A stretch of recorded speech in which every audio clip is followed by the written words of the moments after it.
Baiklah, Assalamualaikum warahmatullahi wabarakatuh. Perkenalkan, di sini saya Muhammad Abel Al-Ghazi dengan NPM C1C023 akan mempresentasikan hasil dari materi saham dan obligasi yang diampu oleh Ibu Nikmah SEMSI AKSIE CRE CRP. Di sini eh, langsung saja kita masuk ke materinya. Saham, memahami kepemilikan perusahaan. Definisi saham. Definisi saham. Saham adalah bukti kepemilikan atas suatu perusahaan. Dengan membeli saham, Anda menjadi pemilik sebagian dari perusahaan tersebut dan berhak atas bagian dari keuntungan perusahaan. Ada dua jenis saham utama, yaitu saham biasa dan saham preferen.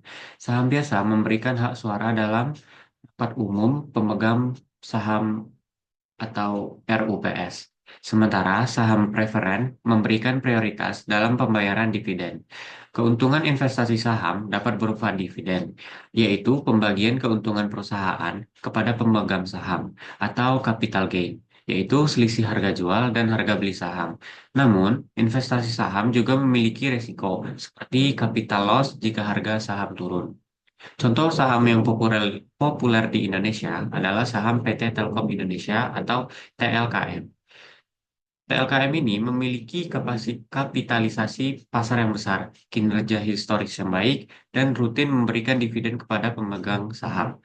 Dalam 10 tahun terakhir, return rata-rata tahunan indeks saham gabungan atau IHSG mencapai 12%, menunjukkan potensi keuntungan investasi saham. Kemudian kita masuk ke obligasi. Definisi obligasi itu apa sih? Obligasi adalah surat utang yang diterbitkan oleh pemerintah atau perusahaan. Dengan membeli obligasi, Anda meminjamkan uang kepada penerbit dan akan menerima pembayaran bunga atau kupon secara berkala serta pengembalian pokok saat jatuh tempo. Obligasi pemerintah atau SUN diterbitkan oleh pemerintah, sedangkan obligasi korporasi diterbitkan oleh perusahaan. Keuntungan dan risikonya, keuntungan investasi obligasi adalah kupon yang dibayarkan secara berkala.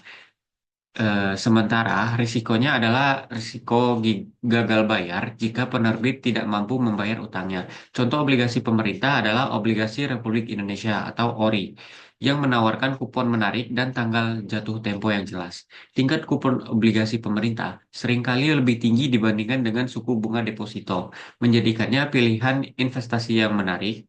Investasi obligasi ini cocok untuk investor yang mencari pendapatan tetap dan risiko yang lebih rendah dibandingkan saham. Kita lanjut ke strategi investasi saham yang efektif. Ada berbagai strategi investasi saham yang dapat kita terapkan, seperti value investing. Value investing ini adalah strategi mencari saham yang undervalued dengan fundamental yang kuat, seperti yang dilakukan oleh Peter Lynch dan Benjamin Graham. Metrik yang digunakan antara lain adalah price to earning rasio atau PE dan debt to equity ratio DER. Nah, untuk yang growth investing adalah strategi berinvestasi pada perusahaan dengan potensi pertumbuhan tinggi, seperti perusahaan teknologi yang sedang berkembang pesat. Untuk metrik yang digunakan adalah pertumbuhan pendapatan dan pangsa pasar.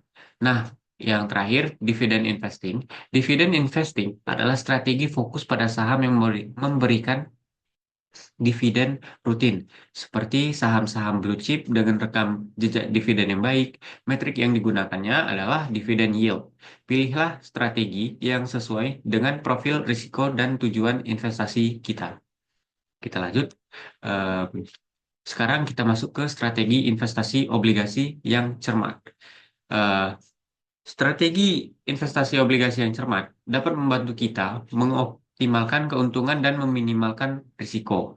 Nah, salah satunya adalah buy and hold. Buy and hold adalah strategi membeli obligasi dan menahannya hingga jatuh tempo.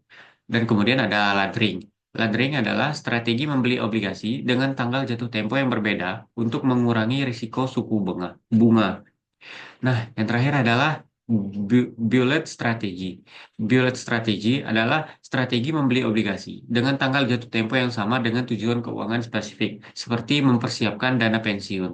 Nah, contohnya, Anda dapat menggunakan strategi tanggal obligasi untuk mempersiapkan dana pensiun dengan membeli obligasi yang jatuh tempo setiap tahun selama periode pensiun Anda. Selain itu, penting untuk mempertimbangkan faktor makroekonomi seperti suku bunga, inflasi, dan kebijakan pemerintah dalam investasi obligasi Anda. Analisis yang cermat akan membantu kita dalam membuat keputusan investasi yang tepat. Nah, untuk kesimpulannya, eh, sebelum dari kesimpulan itu ada langkah selanjutnya dalam berinvestasi. Yang pertama ada diversifikasi, yaitu dengan meminimalkan risiko.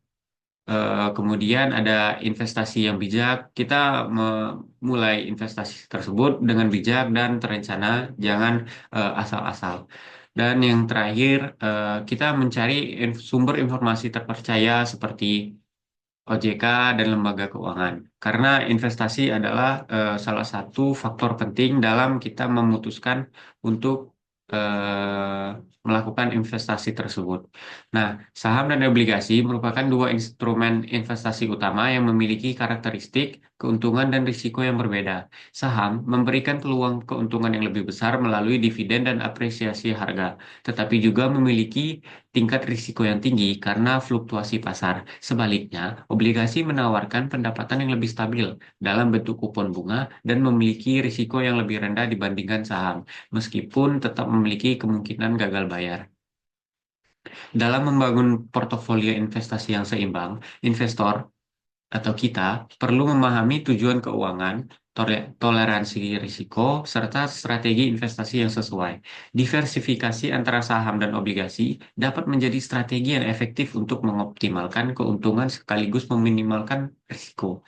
Pemahaman yang baik terhadap karakteristik kedua instrumen ini akan membantu investor dalam mengambil keputusan yang lebih bijak dan strategis dalam berinvestasi. Sekian materi dari saya. Mohon maaf jika ada kesalahan dalam bertutur kata. Saya akhiri. Wassalamualaikum warahmatullahi wabarakatuh.